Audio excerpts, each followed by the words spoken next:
Ce n'est plus moi qui vis, alléluia. C'est Christ qui vit en moi. Qui vit, qui vit, qui vit. C'est Christ qui vit en moi. Ce n'est plus moi qui vis, alléluia. C'est Christ qui vit en moi.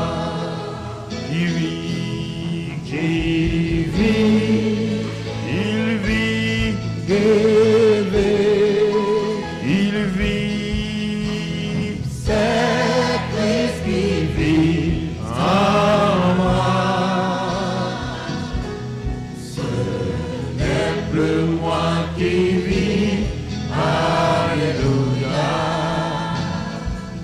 C'est Christ qui vit en moi. Ne chante pas main ta main.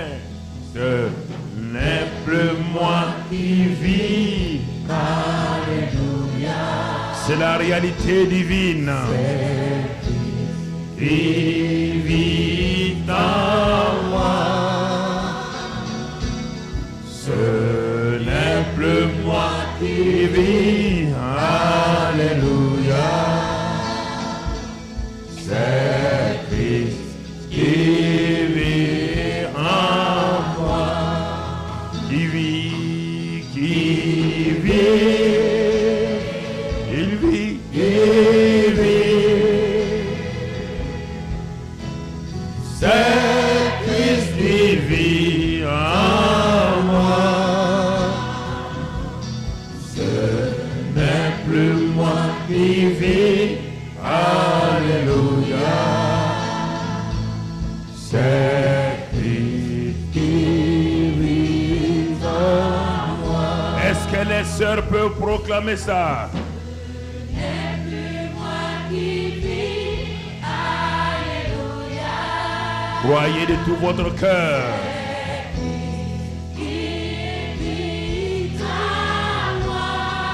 C'est ça la réalité chrétienne.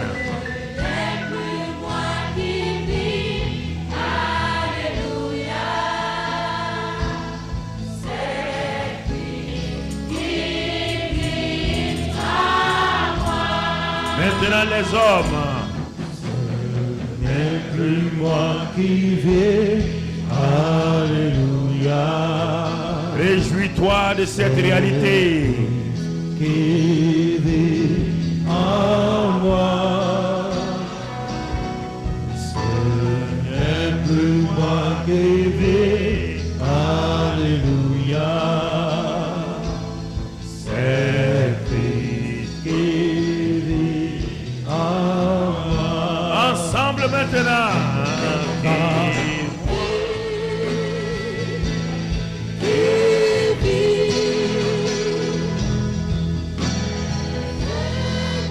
Qui vit en moi. Ce n'est plus moi qui vis, alléluia. C'est Christ qui vit en moi. En moi. En moi. En moi. Oh oui. C'est Christ qui vit en moi. Alléluia. Ce n'est plus moi qui vis. Alléluia. Quelle réalité. C'est Christ qui vit en moi. En moi. En moi. Christ qui vit en moi. Oh, ce n'est plus moi qui vis, alléluia.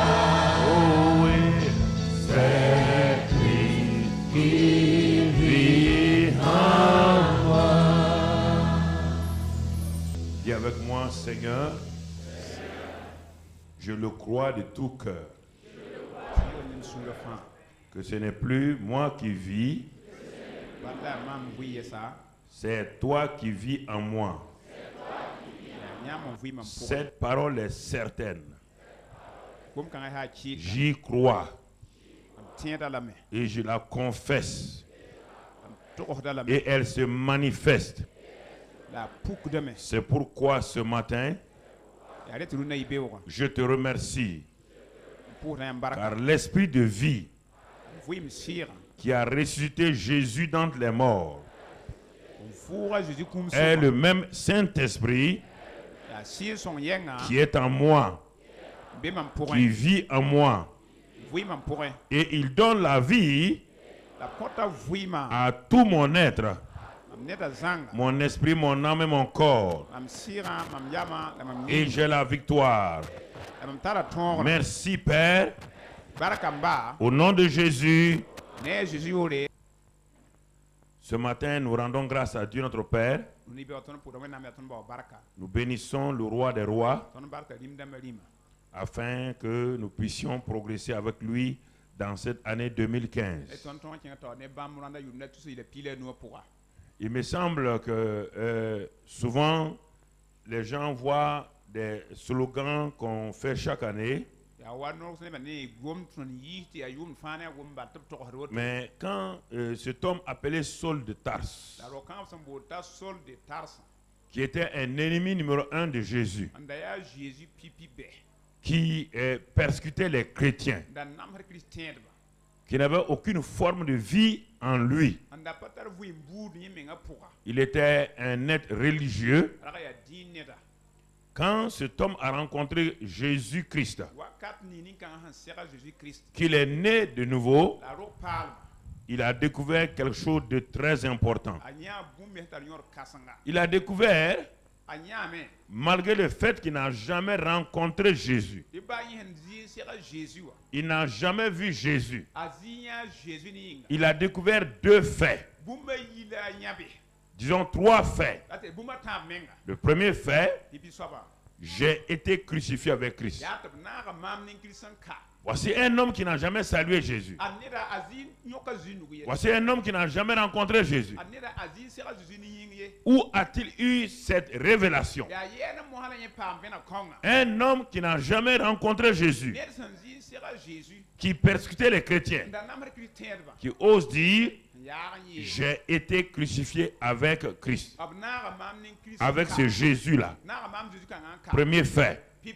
Et à cause de ça, il a eu la victoire sur le péché, il a eu la victoire sur Satan, il a eu la victoire sur tout ce qui venait les tentations.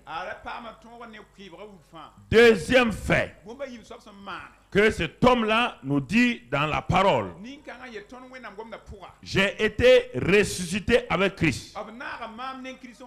Mon vieil homme qui a été crucifié là n'est plus ressorti du tombeau du séjour des morts. C'est un homme nouveau qu'on appelle une nouvelle création qui est sorti. Un homme justifié, en qui il n'y a aucune condamnation. Cela a permis à cet homme-là de savoir qu'il y a une vie nouvelle en lui. Troisième fait, qui va donner à cet homme-là de régner dans cette vie-là, comme il nous l'a dit dans Romains 5, 17. Il dit ceci, maintenant. Non seulement j'ai été crucifié, non seulement j'ai été ressuscité. Il y a un troisième fait que j'ai expérimenté.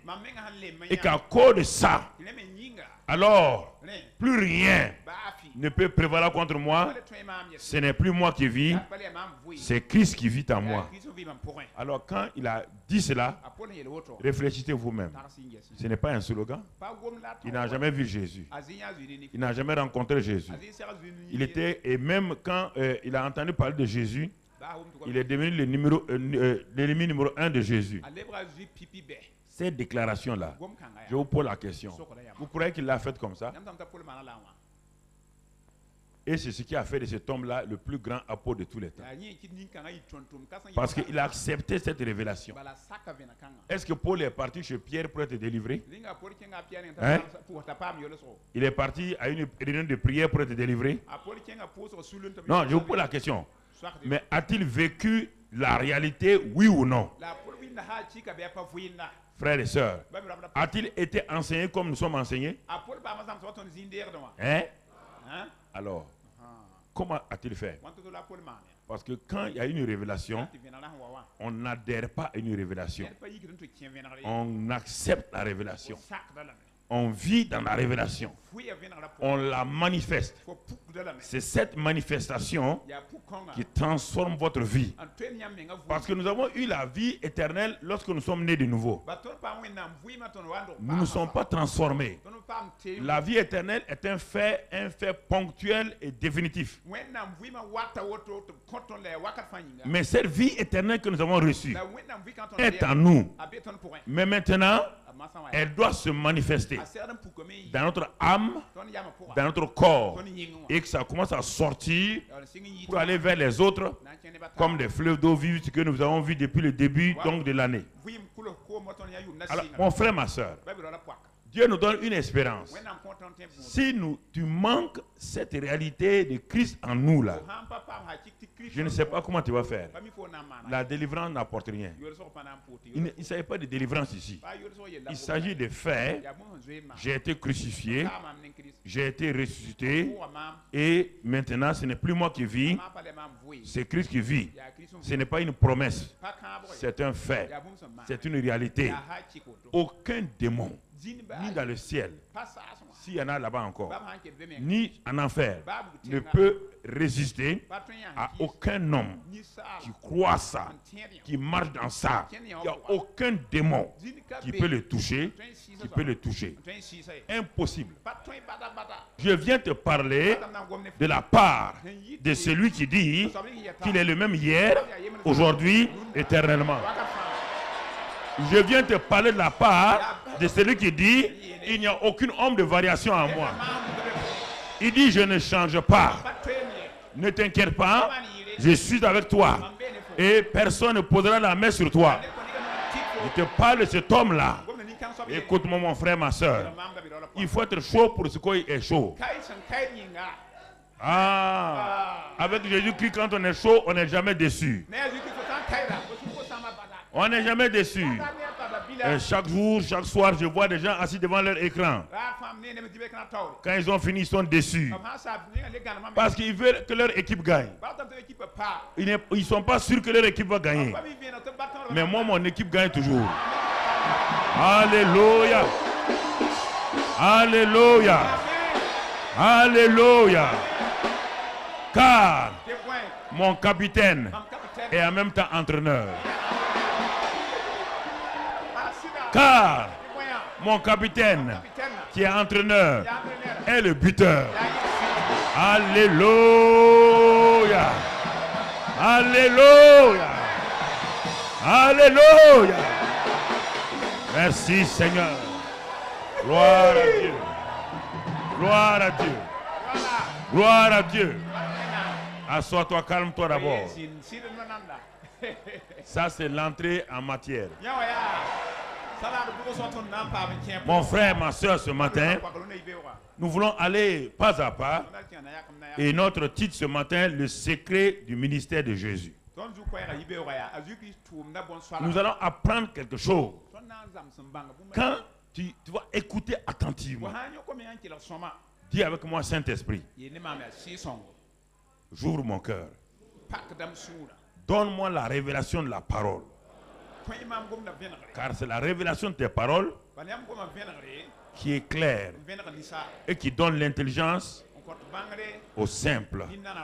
Je m'attends ce matin à ce que tu m'enseignes et que tu plantes en moi cette semence divine de la parole qui ne change pas.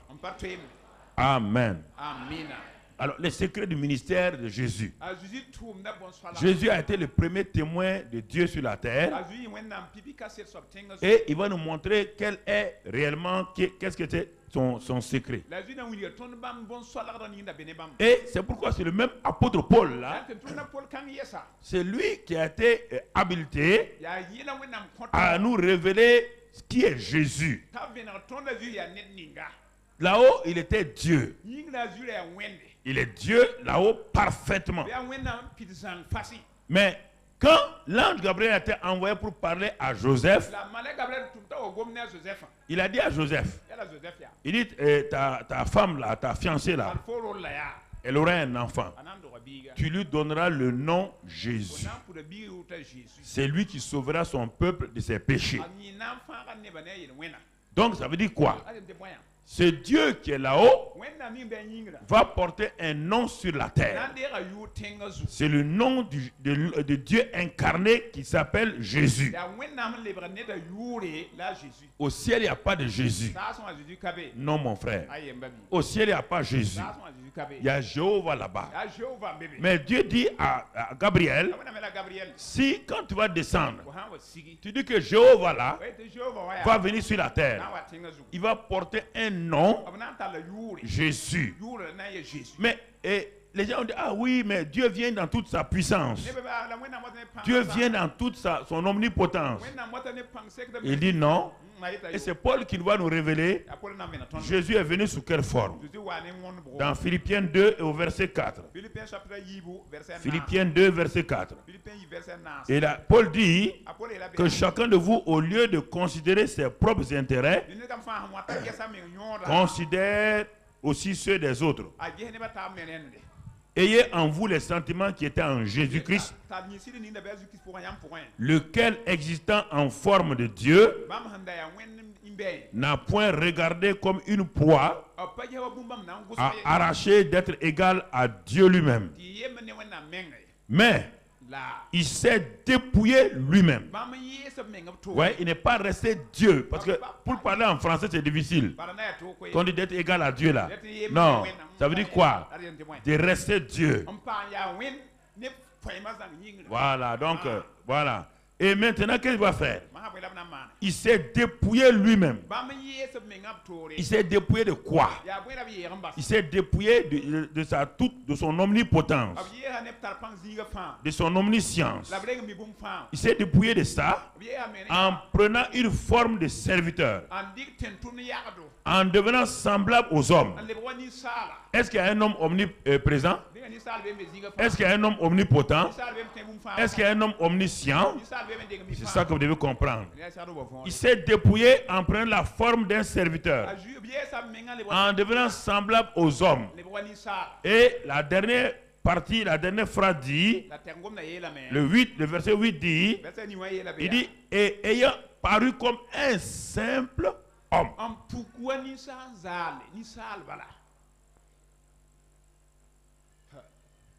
Tant que tu n'acceptes pas cette réalité-là, tu as des problèmes.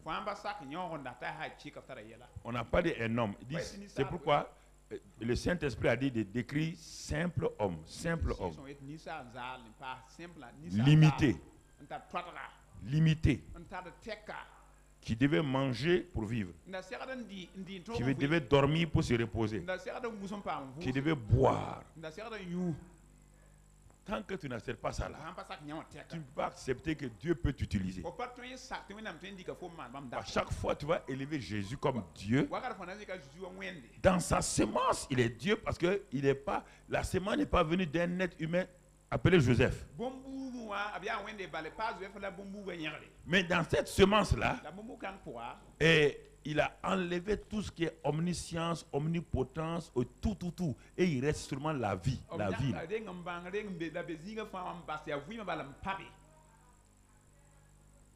Il reste ça simplement. Et deuxièmement, comme il est esprit, maintenant il faut que, pour vivre sur la terre, il faut une forme humaine. C'est pourquoi Dieu va passer par une jeune fille à qui il va emprunter donc la chair. Je vous ai dit que quand Jésus est venu sur la terre, comme ce n'est pas un terrestre, un terrien, il a tout emprunté sur la terre. Il a emprunté le sein de la fiancée de quelqu'un d'autre. Il a emprunté de cette fiancée-là, il a emprunté sa chair. Tu comprends? C'est ça. Mais ce n'est pas fini.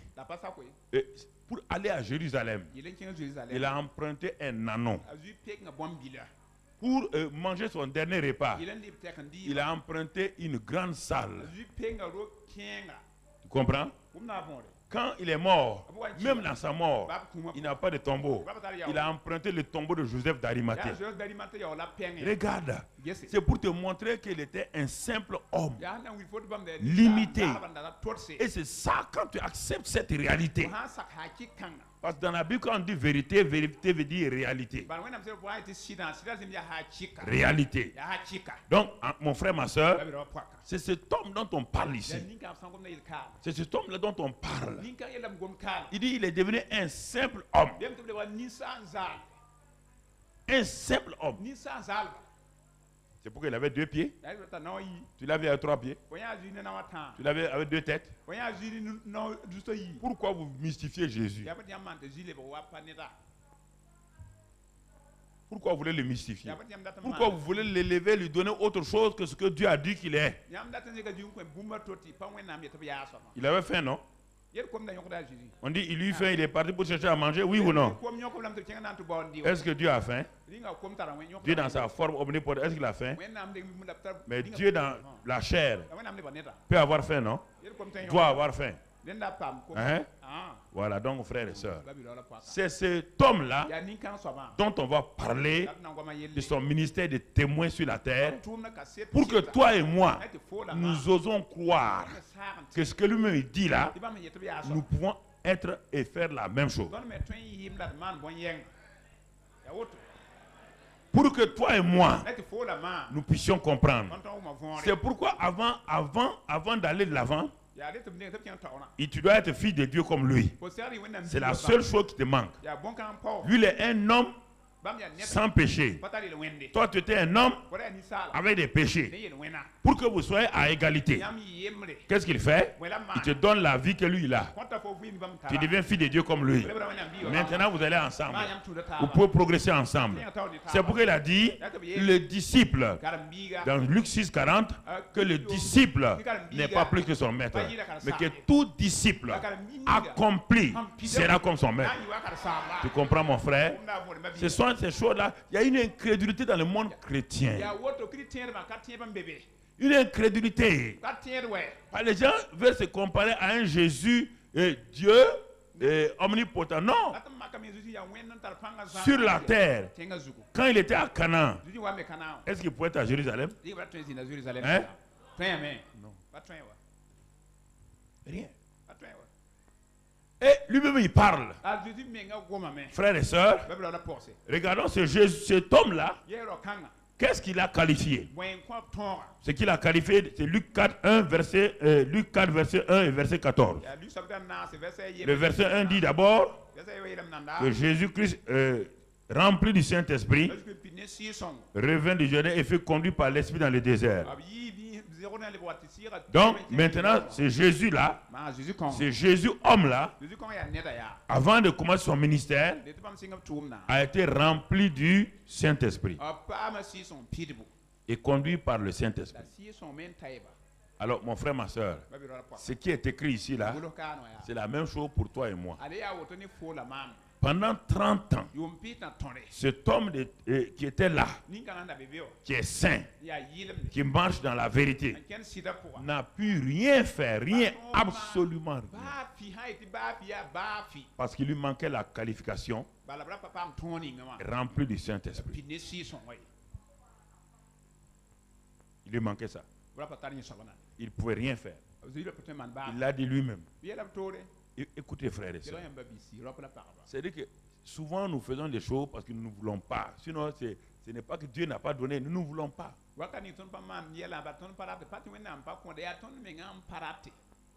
Donc, tu le vois 30 ans. Comme n'importe quel apprenti charpentier. Comme n'importe quel travailleur dans le pays. Il transportait la caisse à outils de Papa Joseph.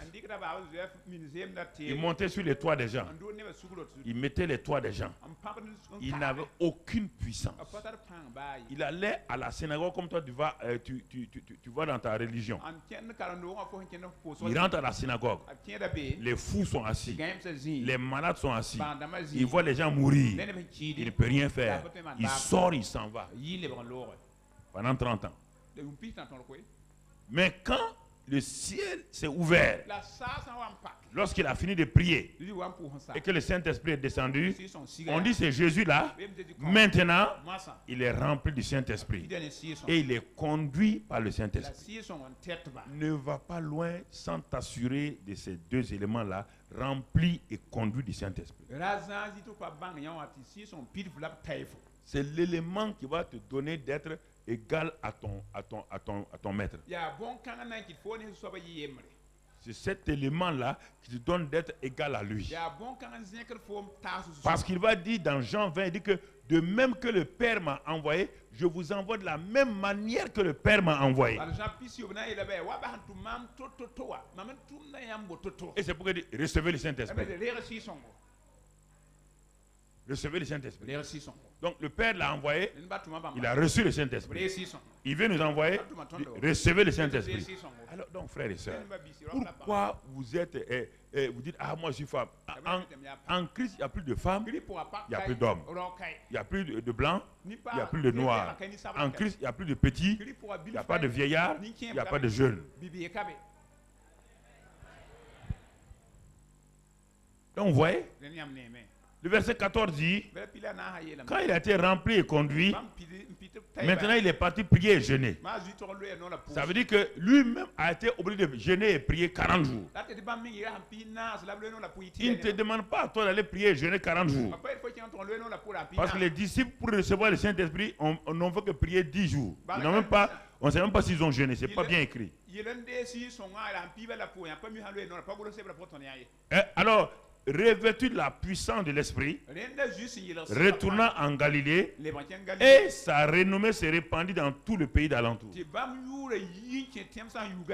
Qu'est-ce qui a fait la renommée de Jésus? C'est le Saint-Esprit. Il n'y a que le Saint-Esprit qui puisse faire ta renommée dans n'importe quel domaine où tu veux travailler. Et écoute-moi, cette année 2015 là, il faut t'attacher à chaque enseignement, mais ne pars pas mettre l'enseignement de côté et revenir le dimanche prochain, ça ne te servira à rien. Mais maintenant, si tu décides de vivre comme tu veux, tu n'as pas envie de changer, ça tu es libre. Sinon, si tu veux changer, tu as assez de choses que je veux te donner par lesquelles tu peux changer. Si tu veux garder ton mauvais caractère, si tu veux garder ton caractère d'escroc, tu es libre. Dieu ne fera aucun effort. Mon frère, ma soeur. Le cas de Paul est là, le cas de Jésus est là, le cas de Pierre est là, le cas de tout le monde est là.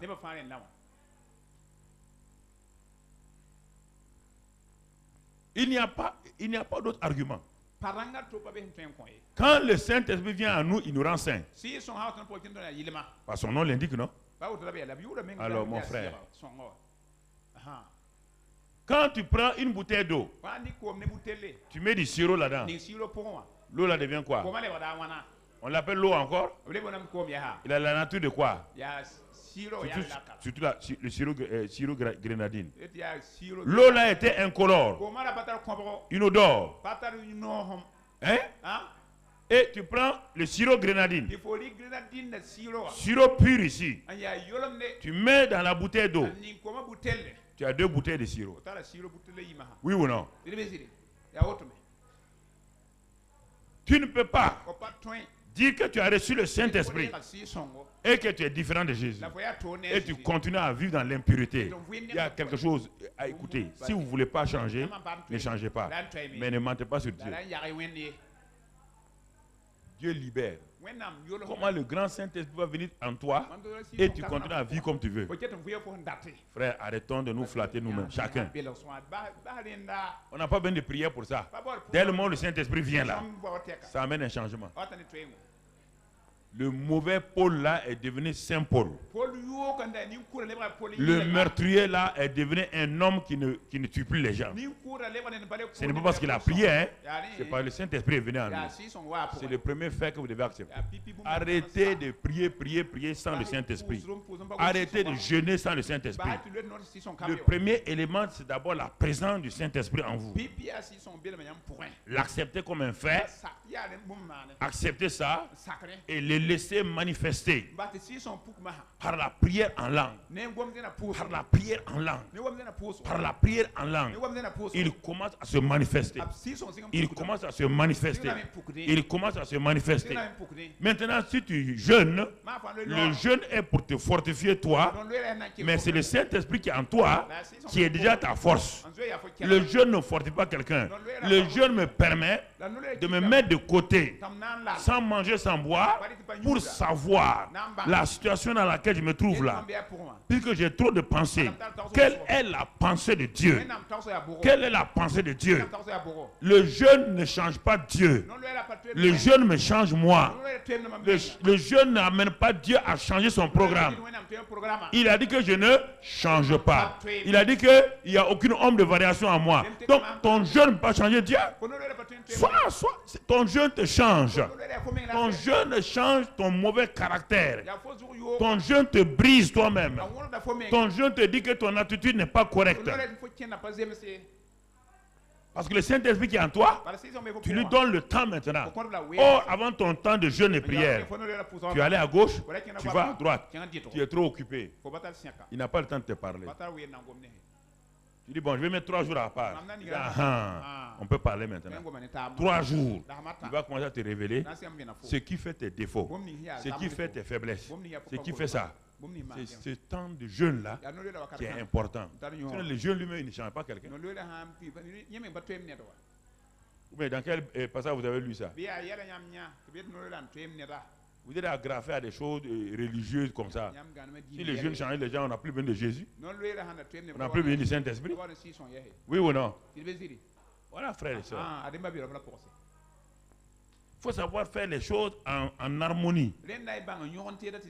C'est cette harmonie-là qui te donne la victoire. Alors, frères et sœurs, Jésus a jeûné 30 jours. Ce n'est pas pour avoir la force. Il avait déjà la force du Saint-Esprit est là. Il a jeûné 40 jours là pour savoir quelle est la pensée du Père. Il est sorti du jeûne là avec la pensée claire du Père. Quand tu es trop occupé, tu n'entends pas la voix de Dieu. Il n'y a pas un homme. Souvent, le problème des fonctionnaires, des hommes d'affaires, c'est qu'ils sont trop occupés. Ils cherchent seulement la voix de Dieu pour leurs affaires. Ils ne cherchent pas la voix de Dieu pour leur vie. Donc Dieu leur donne des affaires, mais leur vie n'est pas changée. Leur vie et leurs affaires sont indirectement proportionnelles. Ils réussissent en affaires médiocres dans la vie personnelle. Ils n'ont pas le temps d'aller écouter Dieu. Ils n'ont pas le temps de prendre 3 jours. Ils sont prêts à prendre 3 jours pour aller aux Bahamas. Ils sont prêts à prendre 45 jours pour aller dans quelle île? Pour aller satisfaire les yeux. Ils ne peuvent pas prendre 2 ou 3 jours, rester dans la présence de Dieu pour dire Dieu, ma vie ne va pas. Je fais des scandales. Je vais changer. Je me mets devant toi. Et le Saint-Esprit va mettre le doigt sur leur vie. On dit, mon ami, c'est ici là qu'il y a ton problème. Tu es désobéissant ici. Tu es rebelle ici. Est-ce que tu veux changer? Il va te changer. Voici la réalité. Voici la réalité, frère et sœur. Tout le monde veut entendre le Saint-Esprit pour ma promotion. Tout le monde veut l'entendre pour mon travail. Tout le monde veut l'entendre le marché que je vais avoir. Il est triste. Il dit, ah bon, c'est ça. C'est ça seulement.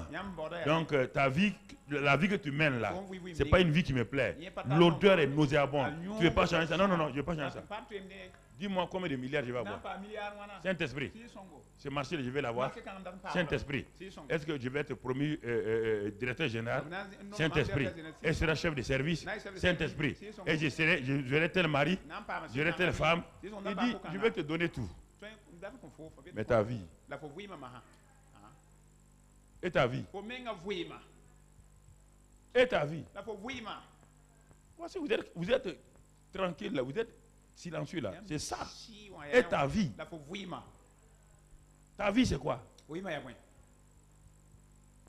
Si tu meurs, tu laisses tes affaires. Alors, frères et sœurs, pourquoi la vie de Jésus plaisait à Dieu? Parce qu'il dit, je ne fais que ce que je vois faire à mon Père. Quelque chose s'est passé. Quand Jésus a reçu le Saint-Esprit, tout de suite là, il est devenu de l'habitation du Père en esprit. Colossiens 2,9 nous dit que toute la plénitude de la divinité, est venue habiter corporellement en lui. Corporellement en lui. Corporellement en lui. C'est cela. C'est pourquoi dans Jean 14, verset 10, il dit ceci. Jean 14, verset 10, il nous parle. Et il dit, parce que ses disciples même ne savaient pas qui il était au juste. Ses disciples doutaient encore. Certains ont dit, ah, montre-nous le Père et tout. Bon, à la fin, on résume. Il dit à Philippe, ne crois-tu pas que je suis dans le Père et que le Père est en moi? Il dit maintenant, les paroles que je vous dis, je ne les dis pas de moi-même. Et le Père qui demeure en moi, c'est lui qui fait les œuvres. Il y a trois choses que Jésus nous enseigne dans ces deux versets-là. Premièrement, le Père est en lui.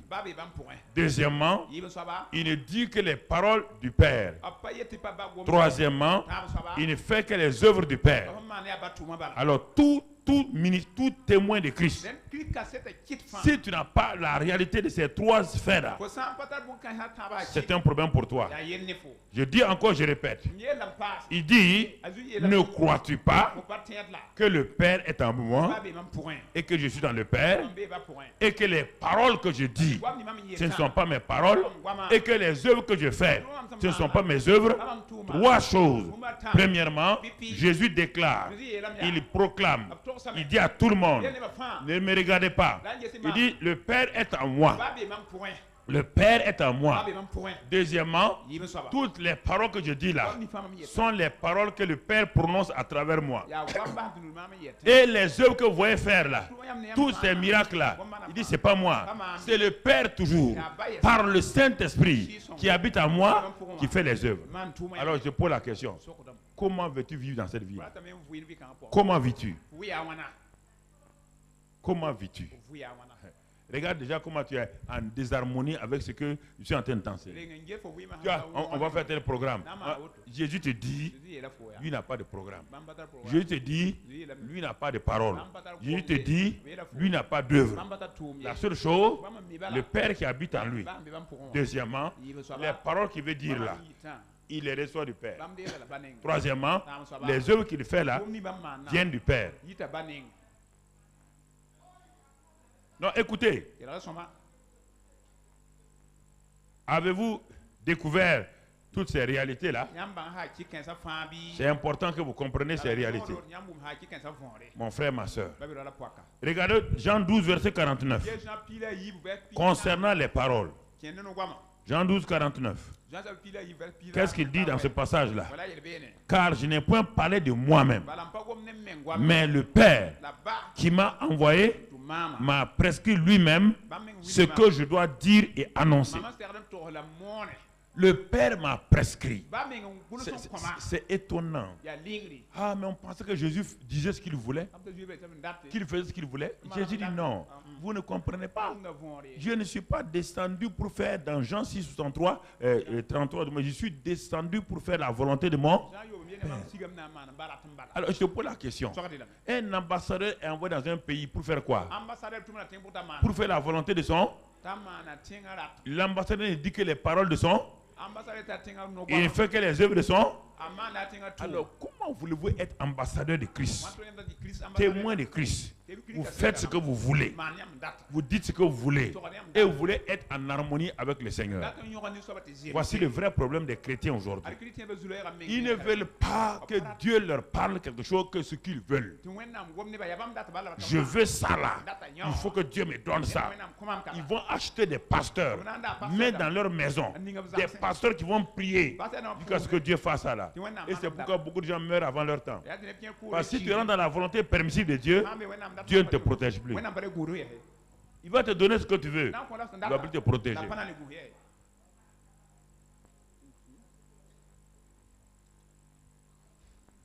Dieu a dit, je suis un roi. Et je vais faire de vous des rois et des sacrificateurs. Vous entendez? Je ferai de vous des rois et des sacrificateurs. Moi, je suis roi et sacrificateur. Ils ont dit oui. Ils arrivent en Canaan. Avant d'arriver en Canaan, ils ont vu beaucoup de peuples avec des rois. Ils disent au prophète Samuel, nous voulons que tu établisses sur nous un roi. Samuel, un homme. Il était tellement découragé. Il s'en va pour prier Dieu. Écoutez-moi. Il s'en va pour prier. Dieu dit à Samuel, son serviteur, ne te décourage pas.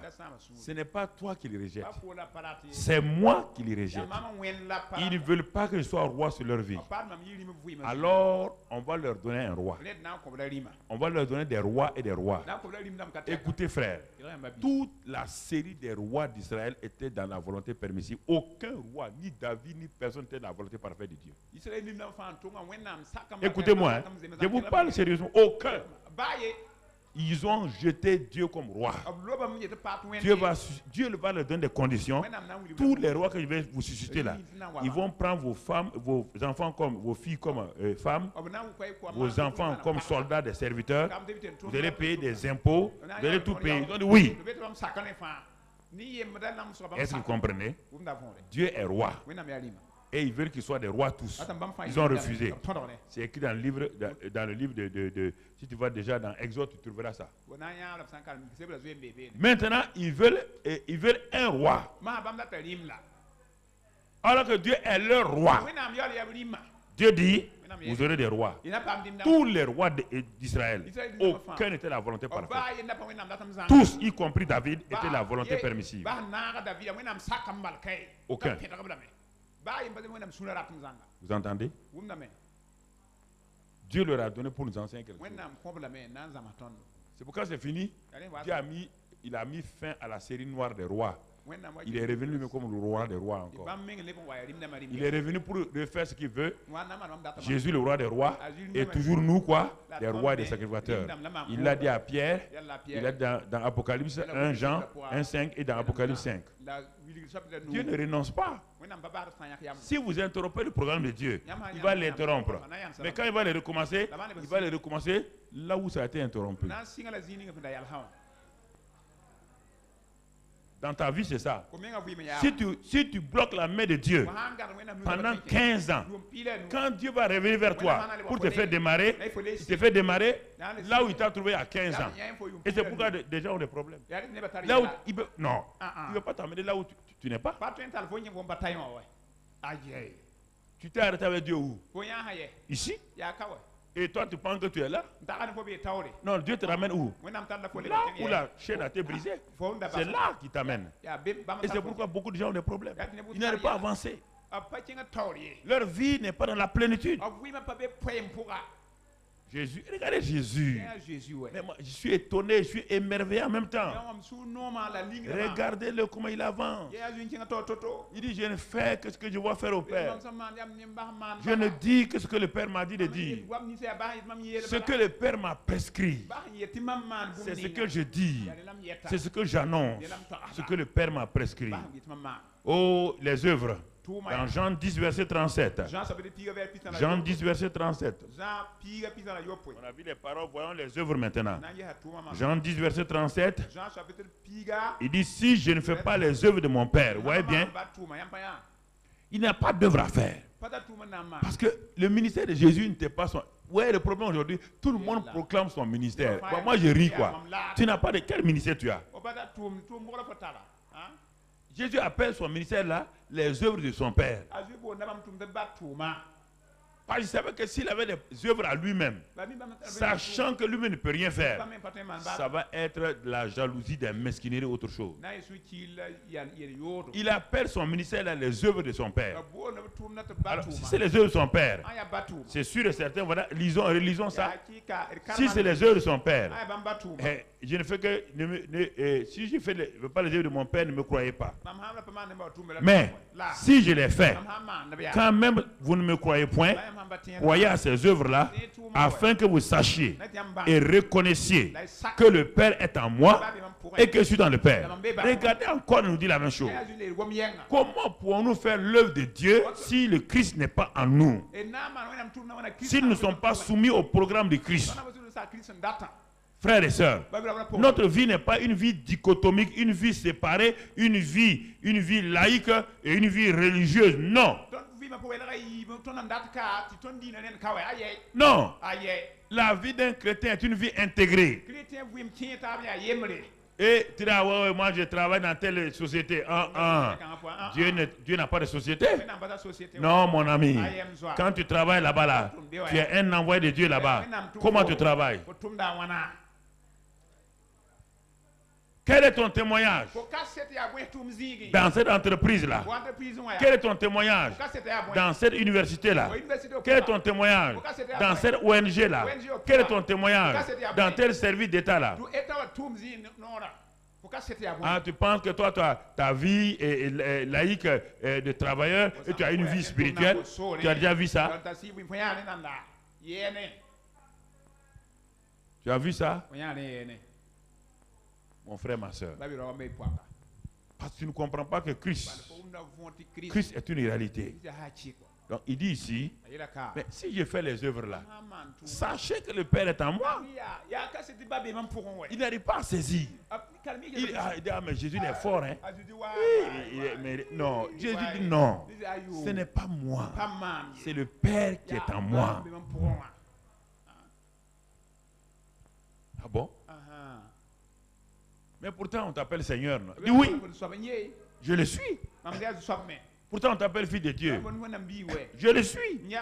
Mais je dis que mon secret, c'est le Père qui est en moi, qui parle à travers moi, qui fait les œuvres à travers moi.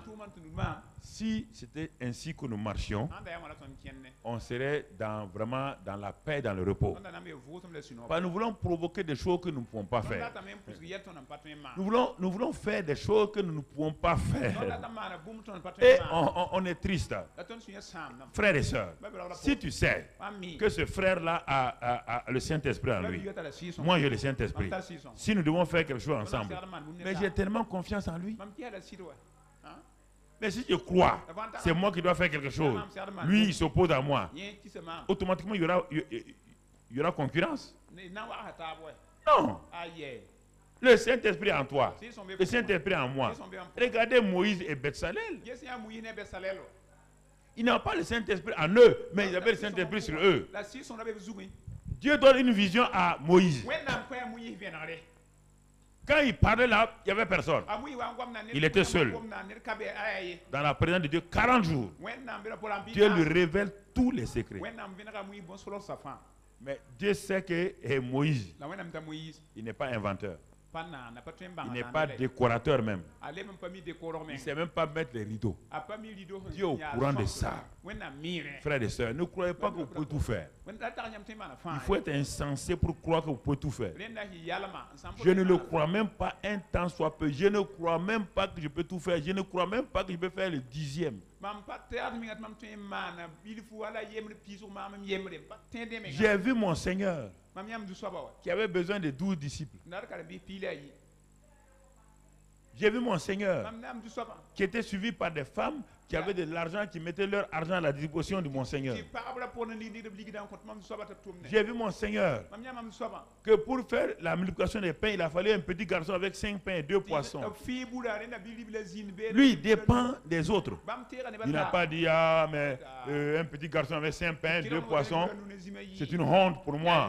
Non, non, il a pris les 5 pains du petit et il a fait participer le petit à l'avancement du royaume des cieux. Écoutez, quand tu vois cet homme-là comme ça, tu vas faire concurrent avec qui? Tu vas t'élever par rapport à qui? Il faut être insensé. Et regarde, il dit Moïse, tu es le visionnaire. Tu m'as rencontré. Tout le monde te respecte. Il dit, je sais une chose. Question de faire les tableaux là, de décorer là, tu ne t'y connais pas. Mais moi, Dieu, j'ai déjà préparé quelqu'un qui s'appelle Betsaël. J'ai préparé un autre qui s'appelle Oholiab. Je les ai préparés. Et j'ai mis sur eux l'esprit d'invention. Ce sont des inventeurs. Ils vont t'aider à accomplir ta vision. Mais si moi j'étais descendu, je n'ai pas besoin de Betsalel. Il n'y a pas besoin de Oholiab. Moi j'ai eu la révélation. Je vais faire. Mais Dieu va dire insensé. Tu vas retarder mon œuvre. Tu vas retarder ce que je t'ai confié. Car tu n'es pas Betsalel, tu ne peux pas inventer. Ça doit nous enseigner. Mais ça n'a pas l'air de nous enseigner.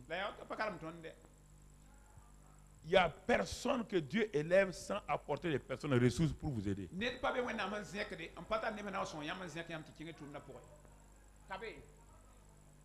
Tout. Vous avez besoin de tout le monde dans la vie.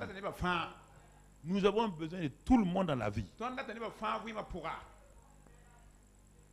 Pour le centre, j'ai eu la révélation. Mais sans vous là, je serai où? Je peux construire ce bâtiment?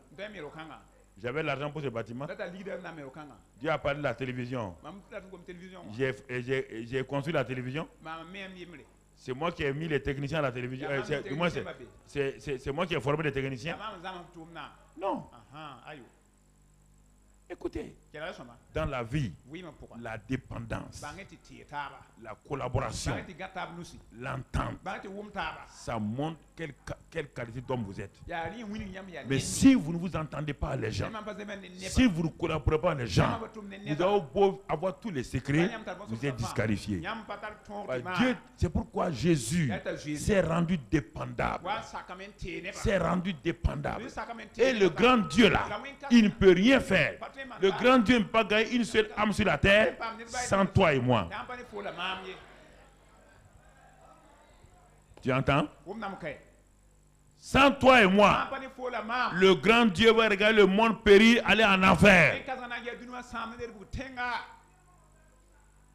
Il a besoin de ma collaboration. Il a besoin de mon partenariat. Ça, c'est important que vous compreniez. Et c'est ça la vie de Jésus. C'est ça qui nous révèle. C'est ça qu'il me montre. C'est ça qu'il me dit, mon fils.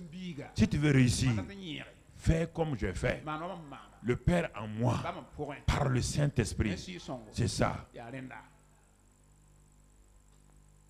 Alors, ce Père en lui là, puisqu'on est toute l'année, on est sur ça, Christ en moi.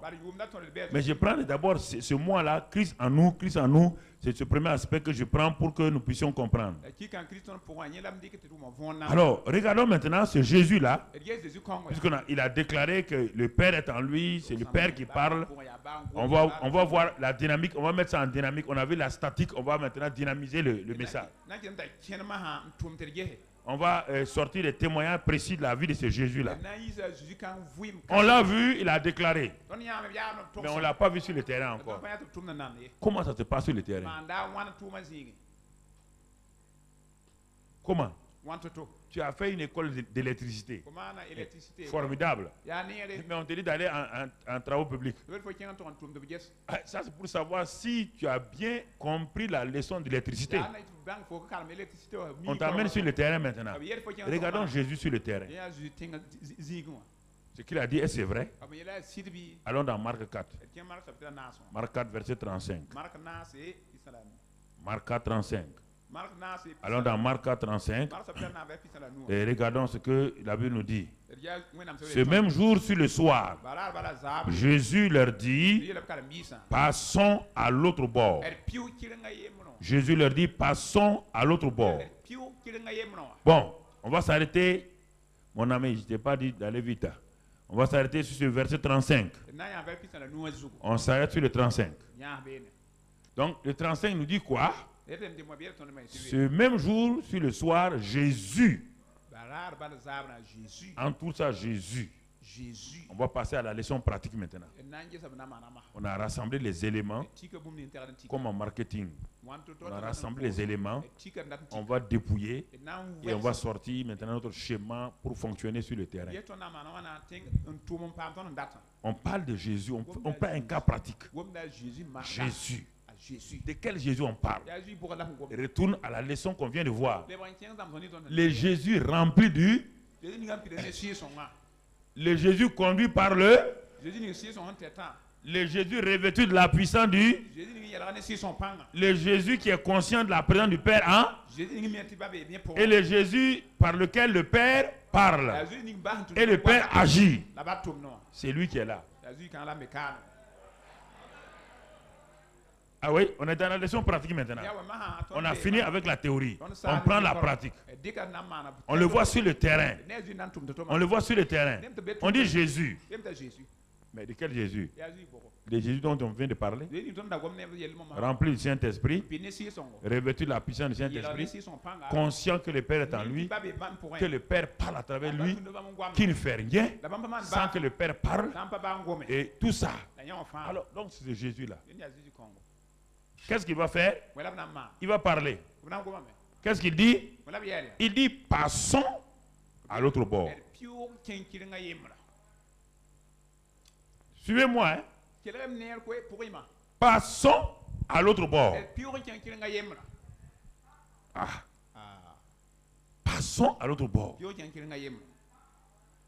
C'est ce Jésus-là qui est en train de parler. Cela veut dire quoi?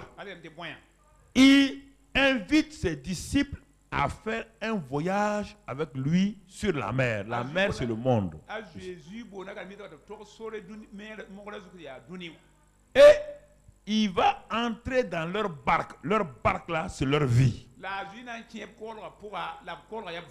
On vient à nous maintenant, Christ en nous. Jésus dit à ses disciples, vous avez une barque? Ils ont dit oui. Très bien.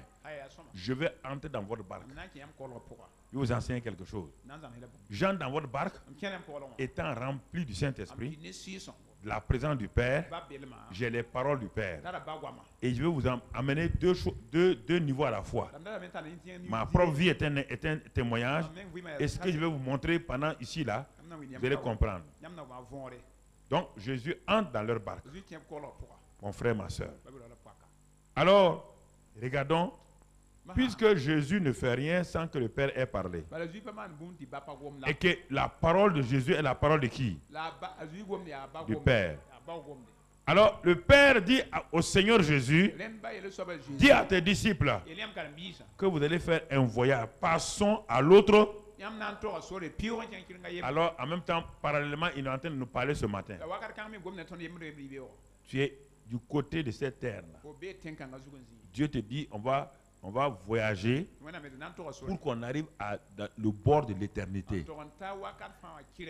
Écoute, c'est un voyage important. Je ne parle pas de la mort de quelqu'un, non.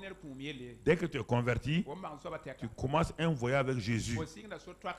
Ta vie devient une barque dans laquelle Jésus va entrer. Et il va te parler la parole du Père. La parole du Père dit, comme maintenant tu m'as reçu, un jour je vais te voir. Donc prépare-toi à faire le voyage avec mon fils. Et regarde ce que mon fils va vivre et tu tireras une leçon pour toi-même. Regarde sa manière de faire. Regarde son attitude. Regarde-le. Fixe les yeux sur lui. Je vais t'apprendre quelque chose d'important. Les disciples ont dit oui. Ah, maître. Passons à l'autre bord. Passons à l'autre bord. Formidable. Ça, c'est le verset 35. Le verset 36. Et après renvoyer la foule, il l'amenait dans la barque où il se trouvait. Il y avait aussi d'autres barques avec lui. Donc, ça, on a déjà dit, c'est-à-dire que Jésus est dans leur barque. On va sauter au verset 37 maintenant. Alors, lorsque Jésus dit passons à l'autre bord, dans le voyage de la vie que nous avons lorsque nous devenons chrétiens, écoutons, il y a des choses que nous devons voir. Quelqu'un a entendu aussi et qui a entendu que passons à l'autre bord. Quelqu'un d'autre l'a entendu. C'est quelqu'un ne veut pas que tu passes à l'autre bord. Écoutez-moi maintenant. C'est ça que la révélation. La révélation de la parole. Tu as lu tout ça là, tu as lu pendant des années, tu ne vois rien là-dedans. Ce n'est pas une affaire d'intellect. Ce n'est pas une affaire de philosophie. Ce n'est pas une affaire d'analyse grammaticale. C'est une affaire de révélation. Regarde bien ce que la Bible dit. Jésus dit, je parle la part de mon Père. Mon Père dit qu'il m'a envoyé sur cette terre-là pour venir commencer un voyage avec vous. Du point de la terre pour aller vers l'éternité. Donc, je suis venu pour vous accompagner. Moi, je suis déjà rempli du Saint-Esprit. Je connais la voix de mon Père. Il dit, allons-y. La Bible dit, elle ne montre pas. Mais regardez, quelque chose va se passer. Le verset qui suit, qu'est-ce qu'il dit? Mon ami, on parle de tourbillon. Et il s'éleva un grand tourbillon et les flots se jetaient dans la barque. Regardez attentivement. Il dit, passons à l'autre bord. Quand il a fini de parler, ils sont rentrés et ils ont commencé à faire avancer la barque. La barque arrive à un endroit, brusquement, soudainement, quelque chose se passe. Un tourbillon se lève, un vent commence à se manifester. L'eau, brusquement, commence une ébullition. Sans cause apparente. Parce qu'il y a quelqu'un qui ne te laissera jamais passer sur l'autre bord. Parce que sur l'autre bord, là, c'est important, frère. Il ne te laissera pas passer. Il utilise, lui aussi, a un certain pouvoir. Il a des pouvoirs sur la nature. Il a des pouvoirs sur les éléments naturels. Qu'est-ce qu'il fait? Il rentre dans l'eau. Il soulève l'eau sous forme de tourbillon pour qu'on accuse Dieu. Quand il a attaqué Job, personne n'a su que c'est lui. Tout le monde s'est agrippé sur Dieu. Que le feu de Dieu est tombé, a détruit ceci. Dieu a fait cela. Dieu a fait cela. Parce qu'il utilise les choses naturelles pour empêcher ton progrès, ta destinée. Parce qu'il vient lui-même, on va savoir que c'est lui. C'est pourquoi il ne vient jamais lui-même. Il utilise les choses naturelles, les éléments naturels. Et pour qu'on dise c'est Dieu. Ouais, Dieu est en train de soulever un tourbillon. Hein. Et aujourd'hui, les scientifiques disent que c'est les quoi de la nature. Quand il y a une tempête, tsunami, on dit c'est la nature. C'est ça. Les chrétiens n'ont pas cette intelligence de comprendre.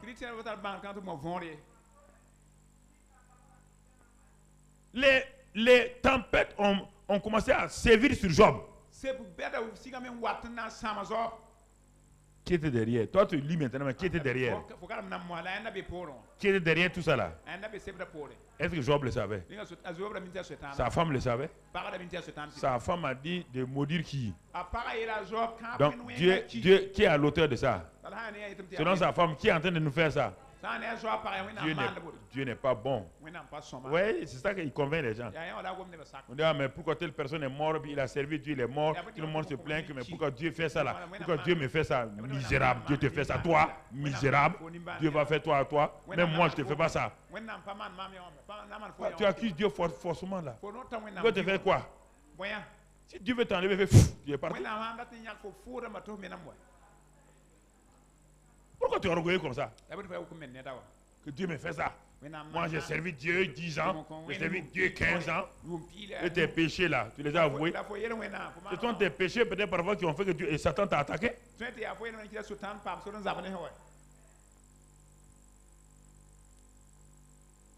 Parfois on est orgueilleux. Et vous laissez les gens venir vous dire, ce qui t'arrive là. Mais Dieu même n'est pas reconnaissant. Hein. On t'a vu souffrir ici. On t'a vu ça. Et puis Dieu te fait ça. Dieu fait quelque chose à toi, un homme. Est-ce que Dieu a besoin qu'un homme parle de lui? S'il veut t'enlever, il a besoin de la vie de quelqu'un? Quand il te créait, il a eu la vie de ton père? Pourquoi vous laissez des esprits religieux comme ça vous raconter des histoires? Quand il te créait, il a eu besoin de la vie de ton père? Alors, pour t'enlever, il aura la vie de ton père? Ouais, bien. Ici, un tourbillon, le vent, les flots ont commencé à remplir la barque. C'est tous les éléments de la vie comme ça. On aura le temps une autre fois de développer ça. C'est ça qui est arrivé à Job. C'est arrivé à Job. Tous les jours, les choses se déroulaient. Parce que c'est Job qui a ouvert la porte. Et la femme de Job dit, non, ton affaire de Dieu là, c'est pas vrai. C'est pas vrai. Dieu n'est pas sérieux. Maudis-le et meurs. Aujourd'hui, ça ne vous arrive même pas ça. Hein? Simplement, vous n'avez pas eu un petit travail là, vous ne venez plus à l'église.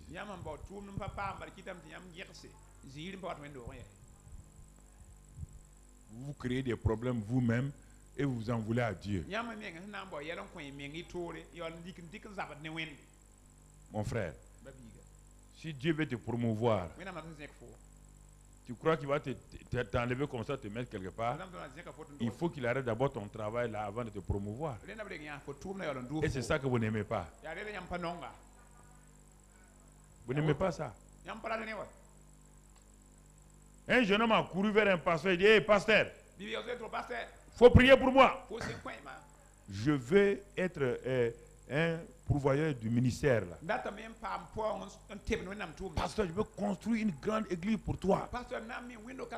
Je vais faire ça pour toi, je vais faire ça. Voici, prie pour moi, prie pour moi. Le pasteur a prié. Oh, alléluia. Le jeune homme est parti.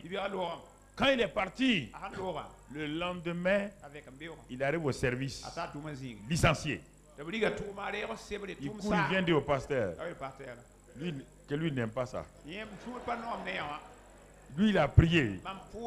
Il veut aider ton ministère. J'ai dit, je vais aider ton ministère. Et Dieu n'a rien trouvé que de me licencier.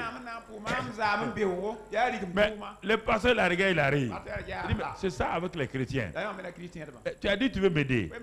Mais le salaire que tu gagnes là, c'est combien? 30 000 francs. Tu peux me construire une grande église avec 30 000 francs? Hein? Il dit non. Dieu dit, le pasteur dit, rends grâce à Dieu. Seigneur, je te rends grâce. Mais c'est ce que vous faites.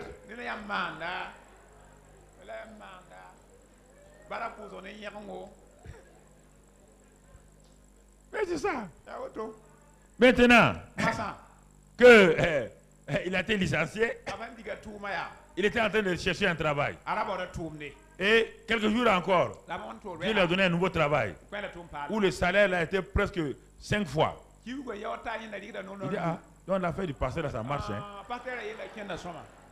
Au bout de 2 ans, le petit était multimillionnaire. Alors le pasteur l'a appelé et dit, tu vois, c'est comme ça que vous ne comprenez pas. Quand vous priez, Il faut que Dieu arrête ce que vous faites là pour créer une nouvelle chose. Mais vous ne voulez pas ce temps d'arrêt là.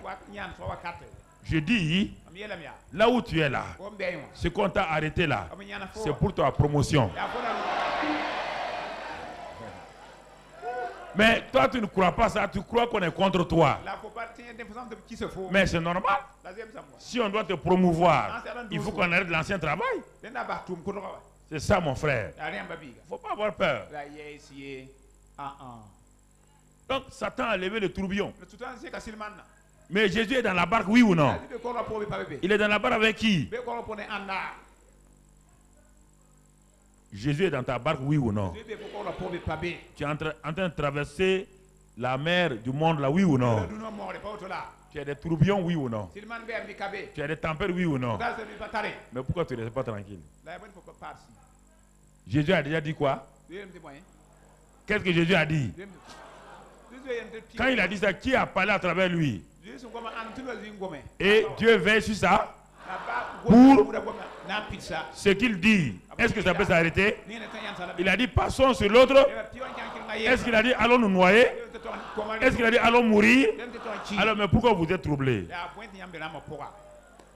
Vous êtes troublés pourquoi? Non, vous êtes troublés par quoi? Pourquoi vous voulez que Dieu suive vos pensées? Alors que la Bible dit nos pensées ne sont pas les pensées de... Alors si tu veux avoir les pensées de Christ, il faut t'attacher à la parole. Et les pensées de Christ vont commencer à surgir et tu vas aller de l'avant. C'est ça ici. Donc le Jésus qui est dans leur barque là, et le Jésus rempli du Saint-Esprit, revêtu de la puissance, le Père est en lui, c'est le Jésus là qui est dans leur barque. Et Satan a levé la tempête. Mon frère, ma soeur, tu ne peux pas passer à l'autre bord sans rencontrer des tempêtes et des tourbillons. Regardons le verset qui suit. Et la barque se remplissait déjà au point elle se remplissait déjà. Mon frère, quelle est l'attitude? Regardons l'attitude de Jésus. Regardons l'attitude de Jésus, verset 38. Et lui, il dormait. Lui, Jésus. Pourquoi Jésus dormait? Un, il a la confiance en ce que le Père a dit. Il a confiance en ce qu'il vient de proclamer. Passons à l'autre. Il a confiance en sa propre parole. C'est pourquoi il dormait. C'est pourquoi il est au repos. C'est pourquoi il est dans la paix. Écoute-moi mon frère, ma soeur. Pourquoi tu n'as pas de paix? Et tout de suite tu vas comprendre. Jésus dormait. Une attitude l'attitude de foi du Seigneur. Une quiétude. Il croit la parole. Il croit la parole que Dieu a déjà dite dans Ésaïe 43. Ésaïe 43, verset 1 à 3. Jésus s'appuie sur la parole, déjà la parole écrite. Jésus connaît bien la Bible. Ésaïe 43, verset 1 et 2 à 3. Ainsi parle maintenant l'Éternel qui t'a créé, ô Jacob. C'est lui qui t'a formé, ô Israël. Ne crains rien, car je te rachète. Je t'appelle par ton nom, tu es à moi. Je t'appelle par ton nom, tu es à moi. Verset 2. Si tu traverses les eaux, je serai avec toi. Et les fleuves, ils ne te submergeront point. Si tu marches dans le feu, tu ne brûleras pas et la flamme ne t'embrasera pas. Jésus connaît ce passage-là. Et c'est pourquoi, quand le Père lui a dit, passez à l'autre bord, Jésus savait qu'en voulant passer à l'autre bord, sûrement l'ennemi va attaquer. Il sait ça. En devenant chrétien, Jésus vient prendre ta main. Il est dans ta barque, dans ton cœur. Il te dit, ma fille, passons à l'autre bord. Allons dans l'éternité. Satan va dire, tu n'arriveras pas à l'éternité. Mais Jésus dit, je suis avec toi.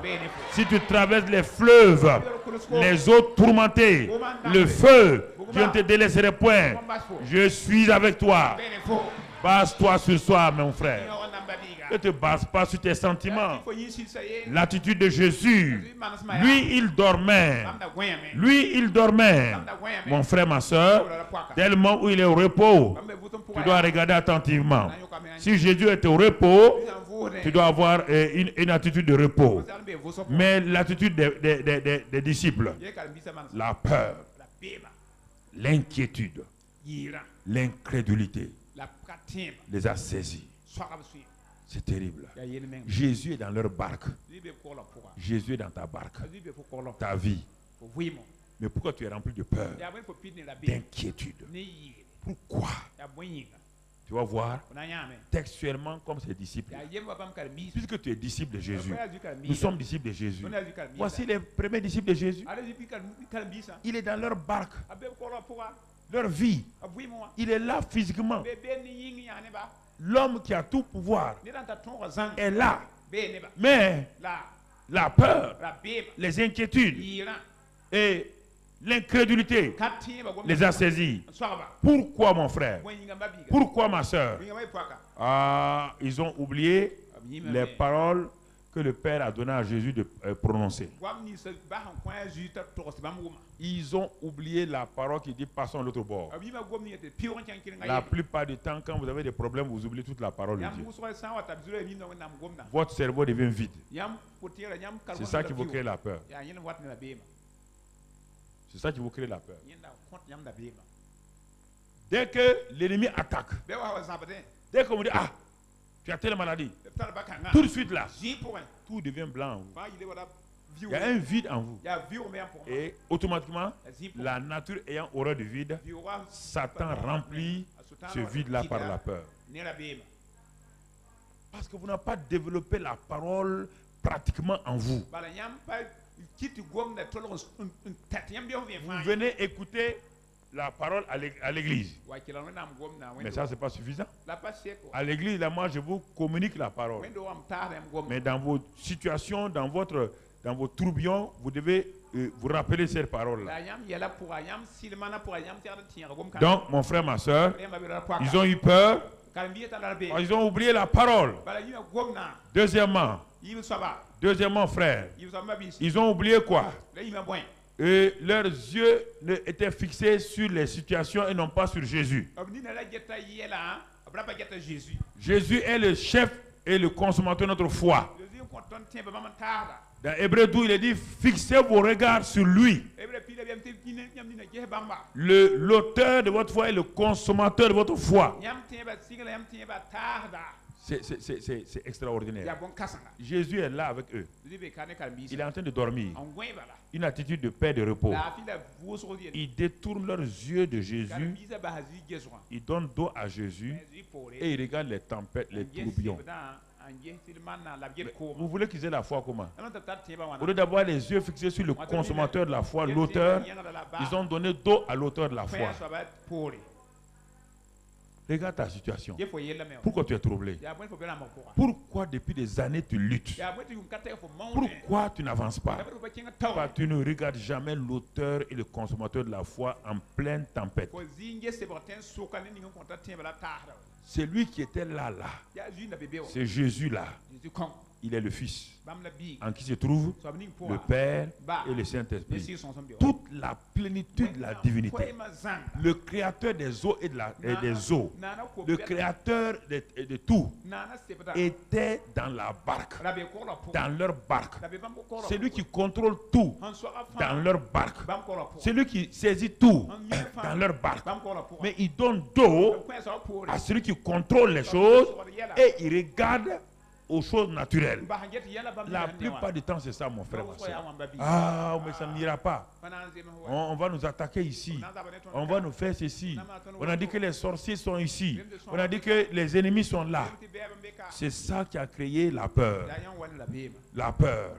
Leurs yeux étaient fixés sur la tempête. Leurs yeux regardaient les flots. Et comme ce sont des spécialistes de la pêche, ils connaissent le danger des tempêtes. Et c'est ça souvent avec nous. Nous sommes trop intelligents pour croire la parole de Dieu. Nous sommes des analystes.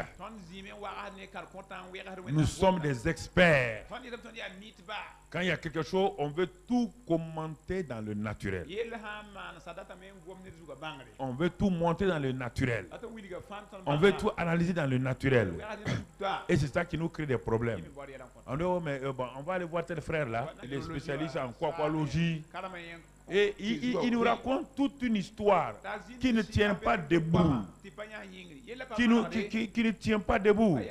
Et on sort de sa présence avec la peur. On sort de sa présence avec encore le doute. On doute sur Dieu. Parce qu'on a écouté un expert qui n'est expert en rien, qu'en mensonge. C'est ça le problème. Il est là. Mais il ne regarde pas ça. Ils ont des pierres. Tu es le plus ancien ici. Hein? Et tu as affronté combien de tempêtes? Il dit, ah ouais, mais nous on a affronté des tempêtes. Bon, mets-toi devant. Il faut laisser le petit là, il a 30 ans. Et puis c'est un rabbin. Hein? Il n'est pas marin. Il n'est pas pêcheur de poissons. Laissez-le là-bas. Allez, Pierre, vas-y. Jean, montre-nous comment on doit faire. Bâbord, tribord, surbord. Toutes les techniques. Ne luttez pas uniquement dans votre vie. Vous serez coincé quelque part. C'est lui qui t'a créé là. Il est le seul qui a la solution pour ta vie. Ils ont tout fini. Quand les hommes ont tout fini, ils accusent Dieu. Ils ont tout fait, ça ne marche pas. Au lieu de reconnaître, ils s'en vont en vitesse. Hé, toi là, réveille-toi. On est en train de mourir. Et tu ne t'inquiètes pas? Comment quelqu'un qui dort va s'inquiéter?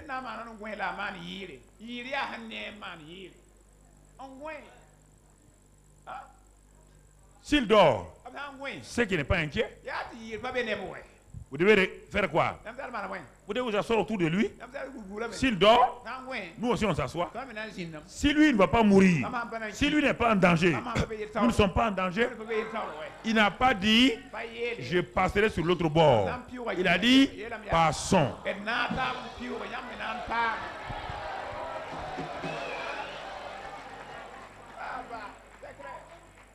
Il n'a pas dit, il a dit passons. Quand il a dit ça, il y avait qui en lui? Il y avait le Père et le Saint-Esprit. Lui, les trois, plus vous. Est-ce que Satan peut vous arrêter? Est-ce que Satan peut vous arrêter? Passons. Passons à l'autre bord. Frères et sœurs, nous devons comprendre ces vérités-là. Verset 39, s'étant réveillé. Ah, j'aime ça. Dis avec moi, s'étant réveillé. Dieu s'est levé. Ses ennemis font quoi? Quand il s'élève, ses ennemis font quoi? Hein? Jésus s'est levé. Satan, le roi des rois, Satan est. Alléluia. Le Christ se lève dans ta vie et toute tempête se calme au nom de Jésus.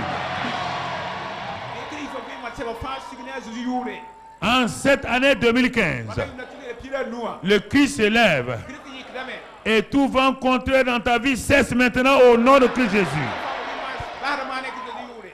Cette année 2015, Christ a décidé de se lever. Et alors, tout feu allumé contre toi, dans ta famille, dans ton travail, s'éteint maintenant au nom de Christ Jésus.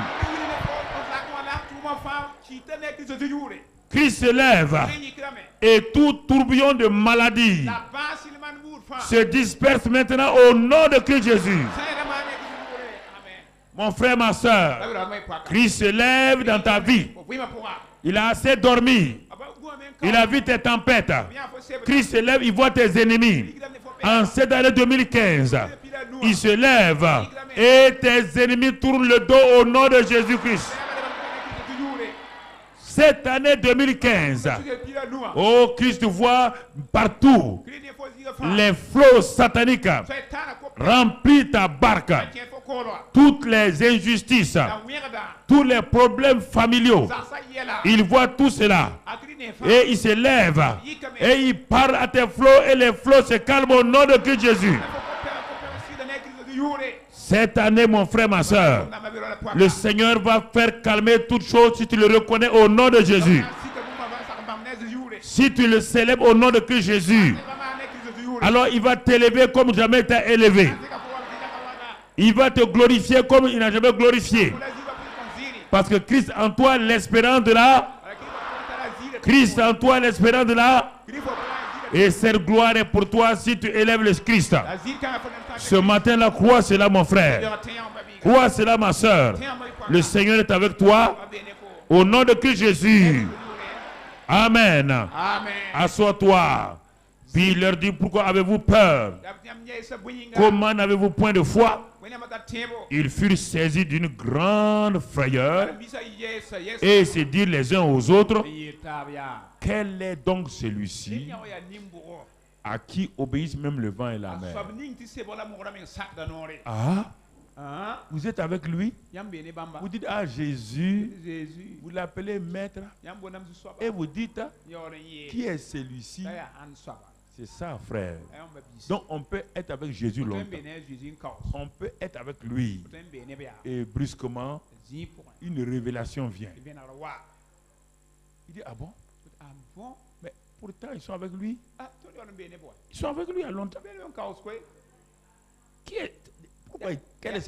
Quel est le secret? Qui est celui-ci là? Il connaît son nom. On n'a pas dit quel est son nom. Hein? Non, écoutez. Toi, tu appelles Jésus, Jésus. C'est comme textuellement ce que tu as. La mort est là. Il se lève. Il lève la main. Il parle au vent. Le tourbillon, le vent, tout se calme. Ils ont oublié son nom. Le nom, ils sont habités Jésus, ils ont oublié. Mais quelque chose vient sur eux. Il dit, mais au juste,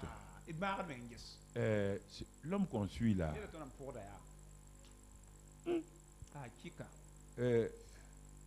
ce n'est pas un génie qui s'est transformé qui est venu là.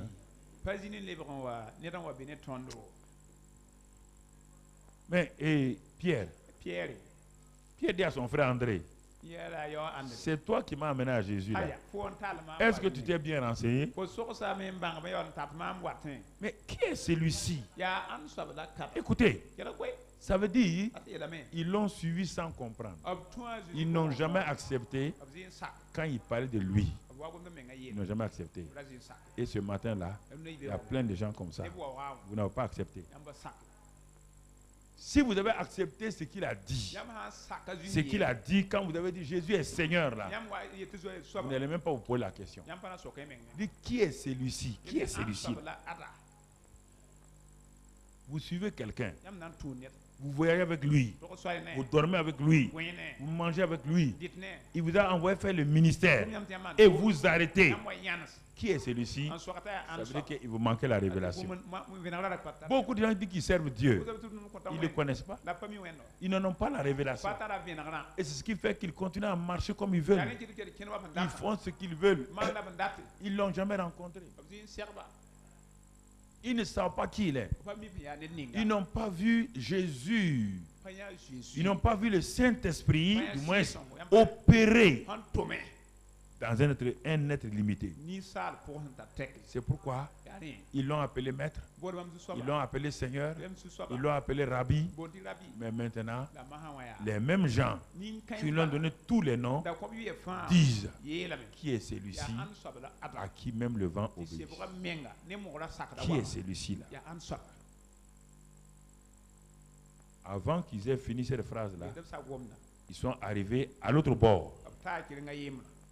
On va s'arrêter là. Non, ils sont arrivés à l'autre bord. Et ils vont découvrir quelque chose.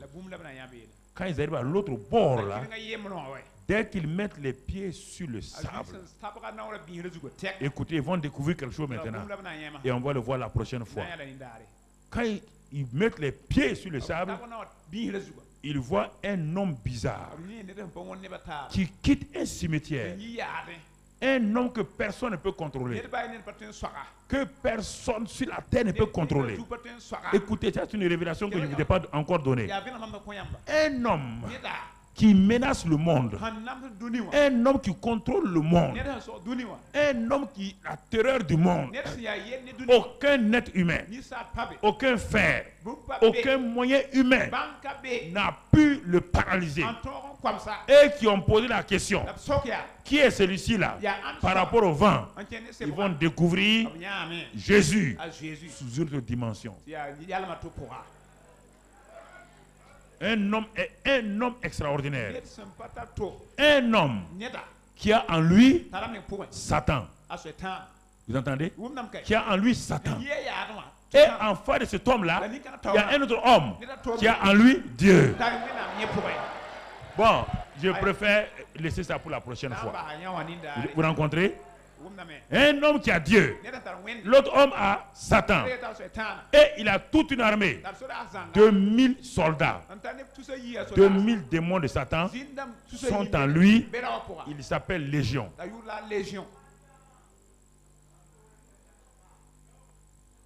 Un homme qui dévaste la région. Tout le monde a peur de lui.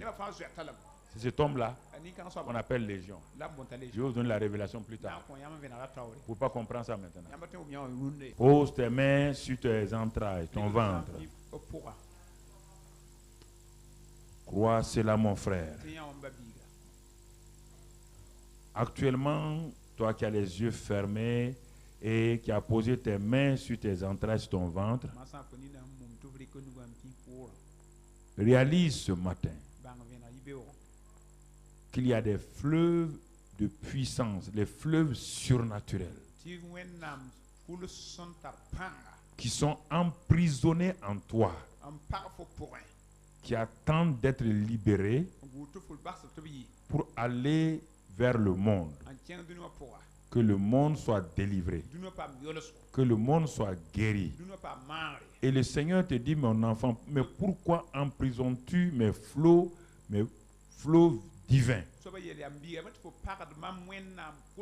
Pourquoi veux-tu utiliser ces flots pour arroser tes jardins alors que le monde a besoin d'être arrosé, d'être béni?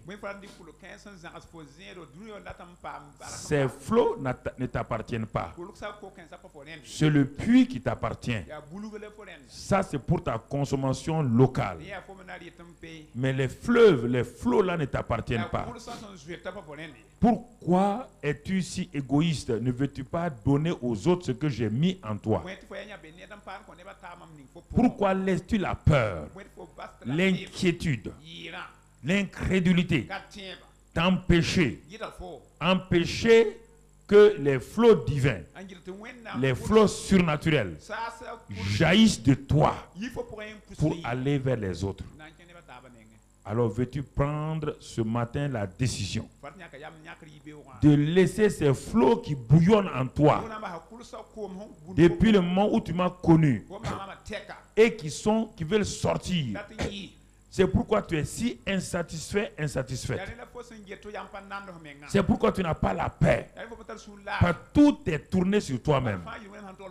Et tu penses que ces flots-là vont pas te suffire si tu laisses couler. Ces flots sont liés à la source divine. Ne peuvent jamais finir. Ils sont suffisants pour toi, pour ta famille et pour le monde entier. Alors prends la décision ce matin de laisser ces flots divins couler de toi. Qu'à partir de maintenant, sois prêt à abreuver, à arroser les autres des flots que je t'ai donnés, des flots d'amour, des flots de pardon, des flots de paix et de joie, des flots de réconciliation, mais des flots matériels, financiers, des flots à tout point de vue. Si tu es prêt pour ça, alors dis cela: Seigneur, ce matin, comme Jésus, qui allait de lieu en lieu, faisant du bien, guérissant les gens, libérant les gens, apportant des fleuves d'eau vive aux hommes. Je veux être un canal divin pour arroser, pour que les fleuves d'eau vive jaillissent de moi pour ceux qui sont autour de moi, dans mon service, dans mes universités et collèges, dans mon travail, dans mon quartier. Seigneur, ces fleuves sont déjà en moi. Ils sont déjà installés. Mais c'est la peur, l'angoisse, l'incrédulité qui me laisse couler ces fleuves. Car je ne veux pas prendre de risques. Je voulais la tranquillité, la quiétude. Mais je me suis aperçu que quoi que je fasse, Satan soulèvera les flots. Il amènera des vents. Alors je préfère laisser ces flots couler pour repousser Satan. Car je suis sur cette terre-là comme un témoin de ta gloire. Christ en moi, l'espérance de la gloire. Merci Seigneur. Au nom de Jésus. Amen. Amen.